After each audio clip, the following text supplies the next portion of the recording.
जय जगन्नाथ नमस्कार दर्शक बंधु ओम नमः शिवाय। आसतु आज गोटे नुआ जगह देखा गोटे रहस्यमय कूओ विषय जानिबा। तेरे जगहटी होउची वैदेश्वर शिव मंदिर चौद्वार। एबे से रहस्यमय कूओटी कौन ता पछरे कौन कहानी अच्छी आसतु देखा एवं जानिबा। श्री श्री बाबा वैदेश्वर पीठ शिव मंदिर बर्तमान पहड़ बंद अच्छी किसी समय पर पहड़ खोल लोक मैंने एठाक बहु मात्रा आसवे कहीं जगार बहुत ना अच्छी जगह देखला बेले जगह है बहुत सुंदर भल पिकनिक स्पॉट टे लोक बहुत लोक आसुलियाँ प्रति वर्ष। एवं चलतु मंदिर बर्तमान खोलाई आम ए मंदिर भितर जा ठाकुर को दर्शन करवा। यहाँ हूँ ठाकुर मुख्य द्वार। देखु बर्तमान मंदिर ये आम नवग्रह ठाकुर अच्छा जो नवग्रह देवता मैंने अच्छा आप देखिपे समस्त प्रकार जो नवग्रह अच्छा ये प्रतिमूर्ति रखा पाखे आमर अच्छा प्रभु शिव ठाकुर। ओम नमः शिवाय। दर्शन करंतु प्रभु वैदेश्वर शिव को दर्शन करंतु।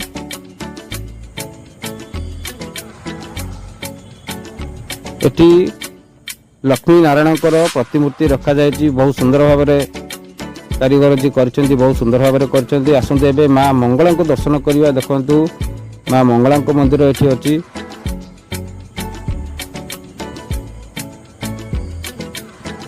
देखु बहुत सुंदर माँ मंगला प्रतिमूर्ति ये रखा यहाँ हूँ मंदिर पछपट बाट जो रहस्यमय को विषय कहूली। आसतु आम तलू जा देखा। देखु बर्तमान ठाकुर से जो पोखरी अच्छी से पोखरी बर्तमान लोक मैंने गाधौंट। यहाँ हूँ बाट देखु बर्तमान पोखरी चारिपटे एमती पहाच हो चारिपटे चारोटी पहाच हो माने पोखरी की जावाई। देखो पानी कलर देखु केमी जो माटी तलू जो पानी फुटिकी बाहर से पानी हूँ देखो तार कलर केमी पूरा नील पानी स्वच्छ पानी पूरा परिष्कार पानी कौन सी आक्वागार्ड भी एमती सामान हेनी या भाया एत परिष्कार पानी। देखु टंका दिए पड़ता ना 10 फुट पानी तले भी टंका देखा ऊपर को। तेज आसतु से जो रहस्यमय कूटी कथा कहती आसतु से रहस्यमय कूटी देखा। देखु 3टी बाल्टी थुआई काहाली थुआई पानी नापी भर। देखु केते गुड़े टंका बा कॉइन मुद्रा भी पड़ी। देखु 10 फुट पानी अच्छी देखो केते क्लीयरली देखा टंका गुड़िक माने एत स्वच्छ पानी परिष्कार पानी माने आपण ताकू नहीं जेको जगह टेस्ट करेंगे जानीपारे। यहाँ हूँ मंदिर पछपट बाट जोटा कि ऊपर थी आपको देखी माने पोखरी की आसापी कूओ पाक आसापी मंदिर पछपट बाट जहाँकि ठाकुर जो भोगराग होती कूअर ही पानी नहीं बर्तमान से भोगराग कर। देखु से जो ओभर पानी आसूची यही पोखरी हूँ यही पोखरी जो ओभर पानी आसूची यही नला बाट देकी आउ गोटे छोट पोखरी होती जहाँफल से पोखरी जाकि से पानी लोड हो।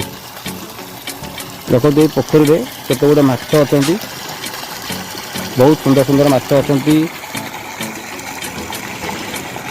बहुत सुंदर गुड़े माछ अच्छा आप देखु कला धला। देखो ये कमला कलर माछ अच्छा आगू आप देखिपारे कला माछ धला माछ बहुत बड़ बड़ माछ अच्छा से माछ को कहीं नहीं पारे ना से मंदिर नियम कहीं हाथ में पाइबे बर्तमान। देखु तेज दर्शक बंधु आसतु जाना से जो कूहटी रहस्यमय कूह कहूँ कहीं कहुच्छी से रहस्यमय कूअर कहानी हूँ जिते पंचु पांडव मैंने आसी चौद्वार विराट गादी से माने बास करुले तो से पानी संधान रे अर्जुन यही स्थान को आसी से धनुर तीर माने ये जो पानी झरणाटी आसी से धनुर तीर ही से ये झरणाटी को काढ़ी से दिन ठू ये पानी आज पर्यंत 365 दिन 24 घंटा काल पानी सेमती बाहर एवं ये पानी रहस्य हूँ ये पानी को जी भी पीब समस्त प्रकार पेट रोग चर्म रोग भल हो जाए। पानी बहुत दूरंतार लोक आसी नहीं जाऊँगी एवं यहाँ विश्वास अच्छी जेहेतु ये पानी यही पानी द्वारा लोकंर समस्त प्रकार चर्म रोग एवं पेट समस्या रोग भल हो जाए। तेणुक ये जो शिव मंदिर अच्छी से जो शिव ये पूजा करते तो से अनुसार ठाकुर ना है वैदेश्वर शिव मंदिर एवं जगार नाम वैदेश्वर। दर्शक बंधु यह ही हूँ से रहस्यमय कूहर ପଛର କାହାଣୀ ଯାହାକି ସେହି ଅଞ୍ଚଳର ସମସ୍ତେ ଏ କଥା ଜାଣିଛନ୍ତି ଏବଂ ବହୁତ ଦୂରତାରୁ ଲୋକ ମଧ୍ୟ ଏଠାକୁ ବୁଲିବା ପାଇଁ ଆସୁଛନ୍ତି। ଜାଗାଟି ବହୁତ ସୁନ୍ଦର ହେଇଛି। ଠାକୁରଙ୍କୁ ଦର୍ଶନ କରିବା ସହିତ ଏ ମାଛ ମଧ୍ୟ ଆସୁଛନ୍ତି, ଲୋକ ଦେଖିକି ଯାଉଛନ୍ତି ଏବଂ ପାଣି ମଧ୍ୟ ନେଇକି ଯାଉଛନ୍ତି। ଜାଗାଟି ଏତେ ଭଲ ହେଇଛି, କୌଣସି ଗୋଟେ ଭଲ ପିକନିକ୍ ସ୍ପଟ୍ ଠାରୁ ବି କମ୍ ନୁହେଁ।